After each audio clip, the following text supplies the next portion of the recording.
സിപിഎമ്മിലെ കത്ത് വിവാദത്തിൽ മുഖ്യമന്ത്രി മറുപടി പറയണമെന്ന് മുൻ കേന്ദ്രമന്ത്രി വി മുരളീധരൻ. സിപിഎം നേതാക്കളുടെ അധോലോക ബന്ധമാണ് പുറത്തുവന്നത്. വിദേശ നാണ്യച്ചട്ടമടക്കം ലംഘിച്ചു. കഴിഞ്ഞ മന്ത്രിസഭയിലെ ചില മന്ത്രിമാർക്ക് തട്ടിപ്പിൽ ബന്ധം. മുഖ്യമന്ത്രി കേരളത്തിലെ ജനങ്ങളോട് വിശദീകരിക്കണമെന്നും വി മുരളീധരൻ പറഞ്ഞു.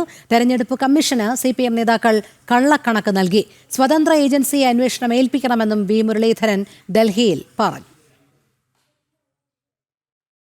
കേരളത്തിലെ കഴിഞ്ഞ മന്ത്രിസഭ, ആ മന്ത്രിസഭയിലുള്ള നിരവധി മന്ത്രിമാർക്ക് ഈ പറഞ്ഞ അഴിമതിക്കാരെന്നോ വിവാദ വ്യക്തിയെന്നോ അല്ലെങ്കിൽ ലോബിയിങ് ഏജന്റ് എന്ന് കത്തിൽ തന്നെ പരാമർശിക്കപ്പെട്ടിട്ടുള്ള ആൾ, ആ ആൾക്ക് ഇവരൊക്കെയായിട്ട് ബന്ധം ഉണ്ടായിരുന്നു എന്നുള്ളതാണ് പുറത്തു വന്നിട്ടുള്ള വിവരങ്ങൾ.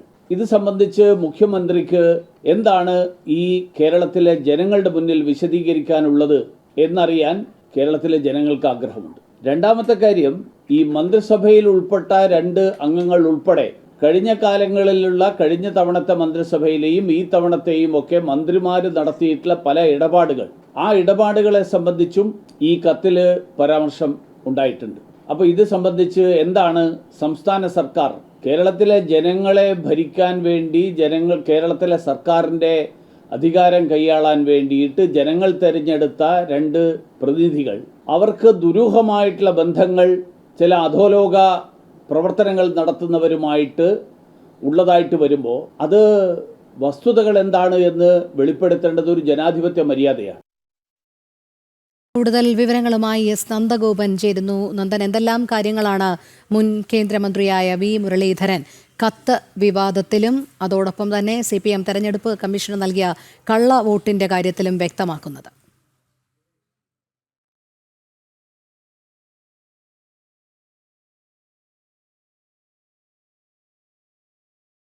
മുഖ്യമന്ത്രി സംഭവത്തിൽ മുഖ്യമന്ത്രി ജനങ്ങളോട് കാര്യങ്ങൾ വിശദീകരിക്കണമെന്നുള്ളതാണ് മുൻ കേന്ദ്രമന്ത്രി വി മുരളീധരൻ വ്യക്തമാക്കിയിരിക്കുന്നത്. വിദേശ നാണ്യ ചട്ടം അടക്കം ഇവിടെ ലംഘിക്കപ്പെടുന്ന സാഹചര്യമുണ്ടായി. അതുകൊണ്ട് തന്നെ ഇതുമായി ബന്ധപ്പെട്ട് ഒരു സ്വതന്ത്ര ഏജൻസി, കേരളത്തിലെ അന്വേഷണ ഏജൻസികൾ അന്വേഷണം നടത്തിയാൽ ഇതുമായി ബന്ധപ്പെട്ട കാര്യങ്ങൾ, വസ്തുതകൾ പുറത്തുവരില്ല. ഒരു സ്വതന്ത്ര ഏജൻസി തന്നെ ഇതുമായി ബന്ധപ്പെട്ട അന്വേഷണം നടത്തണമെന്നുള്ളതാണ് പ്രധാനമായും വി മുരളീധരൻ ആവശ്യപ്പെടുന്നത്. മാത്രമല്ല, മുഖ്യമന്ത്രി ഇത് സംബന്ധിച്ചിട്ടുള്ള മൗനം വെടിഞ്ഞുകൊണ്ട് മറുപടി പറയണം. എം.വി. ഗോവിന്ദൻ ഇന്ന് രാവിലെ എം.വി. ഗോവിന്ദൻ്റെ പ്രതികരണം വന്നത് അസംബന്ധം എന്നുള്ളത് മാത്രമാണ്. എന്നാൽ അങ്ങനെ ഒറ്റ വാക്കിൽ പറഞ്ഞൊഴിയാതെ ഇതുമായി ബന്ധപ്പെട്ട കൃത്യമായ വിശദീകരണം കേരളത്തിലെ ജനങ്ങൾക്ക് നൽകാൻ എം.വി. ഗോവിന്ദൻ അടക്കം CPM നേതാക്കൾ തയ്യാറാകണമെന്നുള്ള ആവശ്യമാണ് വി മുരളീധരൻ മുന്നോട്ട് വെക്കുന്നത്. മാത്രമല്ല, കോടിയേരി ബാലകൃഷ്ണൻ CPMൻ്റെ സംസ്ഥാന സെക്രട്ടറി ആയിട്ടിരുന്നപ്പോൾ അന്ന് കോടിയേരിയുടെ മകനെതിരെ ആരോപണം ഉയർന്നിരുന്നു. ആ ആരോപണങ്ങൾക്ക് കോടിയേരി വാർത്താ സമ്മേളനം വിളിച്ചുകൊണ്ട് തന്നെ കൃത്യമായ മറുപടി നൽകി. സമാനമായ രീതിയിൽ കോടിയേരി കാട്ടിയ ആർജവമെങ്കിലും കാട്ടുവാൻ എം.വി. ഗോവിന്ദൻ തയ്യാറാകണമെന്നുള്ളതാണ് പ്രധാനമായും സൂചിക്കപ്പെട്ടത്.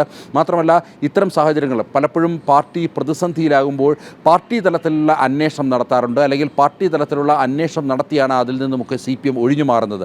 എന്നാൽ ഈ വിഷയത്തിൽ പാർട്ടി തലത്തിലുള്ള അന്വേഷണം നടത്തിയതായി പോലും അറിയില്ല. അതുകൊണ്ട് ഇതുമായി ബന്ധപ്പെട്ട കൃത്യമായ അന്വേഷണം നടക്കണമെന്നുള്ളതാണ് വി മുരളീധരൻ വ്യക്തമാക്കിയത്.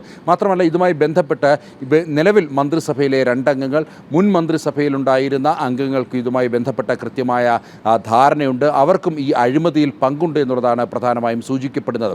മാത്രമല്ല, വിദേശകാര്യ വിനിമയ ചട്ടമടക്കം ലംഘിക്കപ്പെടുന്ന സാഹചര്യമുണ്ട്. തെരഞ്ഞെടുപ്പ് കമ്മീഷന് നൽകിയ കണക്കിൽ കൃത്യമായ പെശകുണ്ട് എന്നുള്ളതാണ് പ്രധാനമായും സൂചിക്കപ്പെടുന്നത്. ഇത്തരം തെരഞ്ഞെടുപ്പുകൾ വരുമ്പോൾ CPMന് പല രീതിയിലുള്ള ഫണ്ടുകൾ ഉണ്ടാകാറുണ്ട്. ഇതുമായി ബന്ധപ്പെട്ട് CPMൻ്റെ നേതാക്കൾ അതേസമയം തെരഞ്ഞെടുപ്പ് കമ്മീഷന് കള്ളക്കണക്കുകളാണ് നൽകുന്നത് എന്നുള്ളതാണ് പ്രധാനമായും സൂചിപ്പിക്കപ്പെടുന്നത്.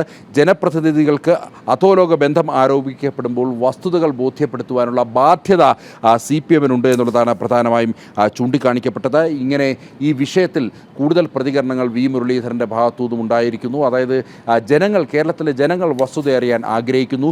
മൗനം വെടിഞ്ഞുകൊണ്ട് ഇതിന് കൃത്യമായ മറുപടി നൽകണമെന്നുള്ള ആവശ്യമാണ് വി മുരളീധരൻ ഇപ്പോൾ ഡൽഹിയിൽ വാർത്താ സമ്മേളനത്തിൽ ആവശ്യപ്പെട്ടത്.